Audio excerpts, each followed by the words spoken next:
Hello students, मैं नम्रता जैन, प्रवक्ता Adinath college of education Maharra Lalitpur. हम बीएड फर्स्ट ईयर की होम साइंस पेडागोजी पढ़ रहे हैं। इस सब्जेक्ट में हमने पिछले वीडियो में पढ़ा कि होम साइंस का अर्थ व उसकी परिभाषा। अब हम आज की वीडियो में देखेंगे कि गृह विज्ञान की अवधारणा और प्रकृति क्या है। गृह विज्ञान एक पिछली कक्षाओं में या हम 10th या 12th लेवल तक हम पढ़ते थे कि गृह विज्ञान केवल घर की व्यवस्था तक ही सीमित था, लेकिन अब इसका जो दायरा है वो बहुत विस्तृत हो चुका है।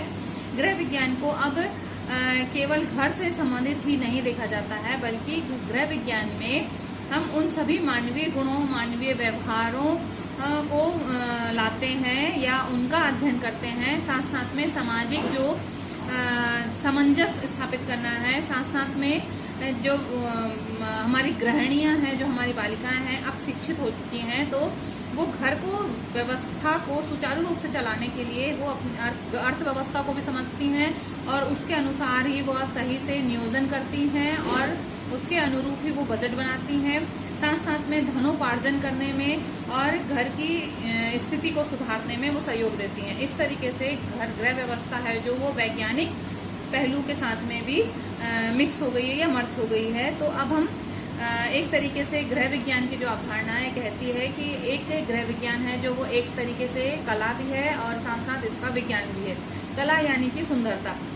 प्राचीन काल से गृह कार्यों के लिए जो 64 कलाओं का ज्ञान बालिकाओं को बचपन से ही दिया जाता था, यानी कि पाक कला में निपुणता, सिलाई बुनाई कढ़ाई में निपुणता, साथ साथ में सामाजिक रीति रिवाजों को जानना, पहचानना, मान्यताओं को समझना, तो ये सारी चीजों को उनको बचपन से ही सिखाया जाता था, लेकिन उसमें वैज्ञानिकता का अभाव था।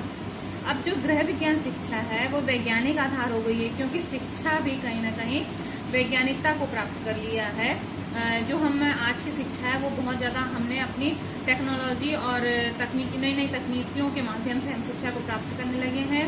तो इस तरीके से हमारे जो गृह विज्ञान का क्षेत्र है वो विस्तृत होकर उन विज्ञान के या तर्क के साथ में हम अब बालिकाएं घर को व्यवस्थित करती हैं और उन तर्कों, उन नियमों और उन सिद्धांतों के अनुसार अपनी घर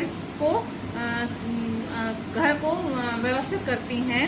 तो इस तरीके से हम कह सकते हैं कि गृह विज्ञान ने विज्ञान और कला दोनों के साथ में व्यवहारिकता और उपयोगिता को बढ़ा दिया है। अब एक जगह हम अगर देखें कि गृह विज्ञान है जो वो कला है, हमने माना तो कला इसीलिए कहा गया है क्योंकि एक बालिका के लिए जो घर गृहस्थी है वो एक धर्म भूमि है।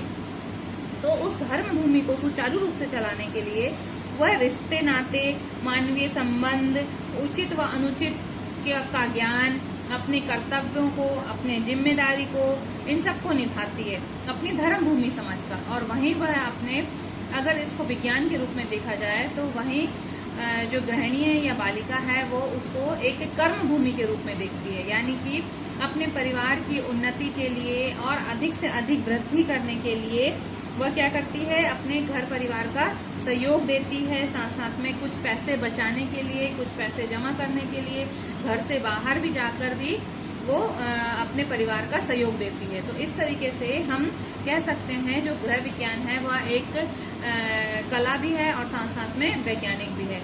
अब हम इसकी प्रकृति के ऊपर ध्यान दें अगर, कि जो गृह विज्ञान का कॉन्सेप्ट है वो कॉन्सेप्ट कहता है कि यह एक सैद्धांतिक और व्यवहारिक दोनों ही विज्ञान है। सैद्धांतिक ऐसा कि वह सिद्धांतों के ऊपर बना बेस है या सिद्धांत के ऊपर लागू होता है, और वही सिद्धांतों को, उन्हीं नियमों को जब हम व्यवहारिक रूप में या व्यवहार में अप्लाई करते हैं तो ये हमारा व्यवहारिक विषय बन जाता है।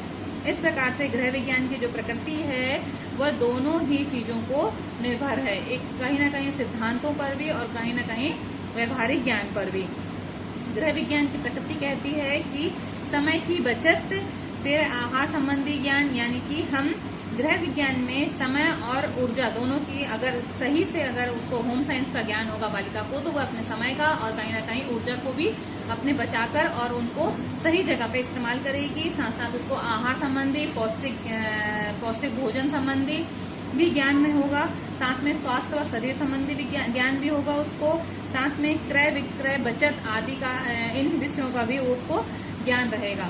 इस तरीके से जो हमारी गृह विज्ञान की प्रकृति है वो हमें बताती है कि एक सिद्धांतों को या तर्क को, नियमों को हम किस तरीके से अपने व्यवहार में अप्लाई करें, जिससे कि जो परिवार की समस्याएं हैं उसका भी सही समाधान किया जा सके।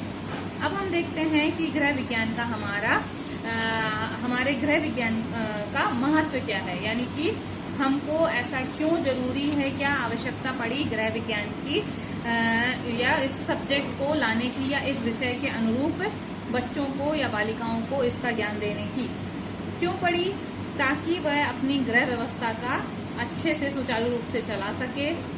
इसके साथ साथ वह मानवीय गुणों का विकास कर सके, यानी कि जो भी परिवार में जितने भी सदस्य हैं या जितने भी वो उन सबको वो अच्छे से उनके गुणों को, अवगुणों को वो समझ सके और अपने आप को उनके अनुसार ढाल सके।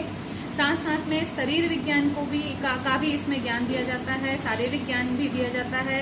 साथ में इसमें मातृ कला और शिशु कल्याण का ज्ञान भी दिया जाता है, इसलिए भी जरूरी है हमें होम साइंस सब्जेक्ट। फिर आहार संबंधी ज्ञान अर्जित करने के लिए, फिर पारिवारिक स्तर को समझने के लिए, व्यावसायिक स्तर को समझने के लिए, अगर किसी भी अगर बच्ची पढ़ी लिखी है या बालिका पढ़ी है तो वह किसी भी तरीके का व्यवसाय करके अपने जो घर की स्थिति है उसको सुधार सकती है। इसीलिए हम होम साइंस सब्जेक्ट का बच्चों को ज्ञान करवाते हैं। सामाजिक श्रम व रुचि का ज्ञान हो सकता है। फिर वह उचित, अगर होम साइंस उसको ज्ञान पढ़ाया जाता है तो उस बालिका में उचित और अनुचित का ज्ञान होता है और वो अपने परिवार के साथ में उचित तालमेल भी बैठा सकती है।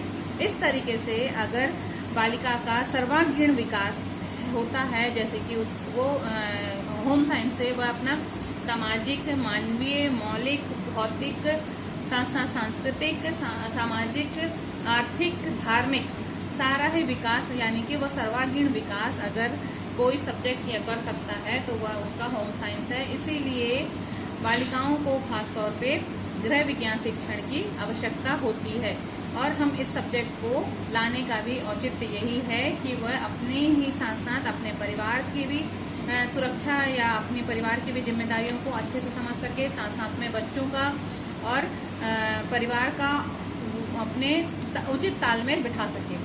इस वीडियो में हमने देखा कि गृह विज्ञान की क्या आवश्यकता है या क्या महत्व है। अगले वीडियो में हम देखेंगे कि माध्यमिक स्तर पर और उच्च माध्यमिक स्तर पर इससे गृह विज्ञान के उद्देश्य क्या हैं। जब तक के लिए धन्यवाद।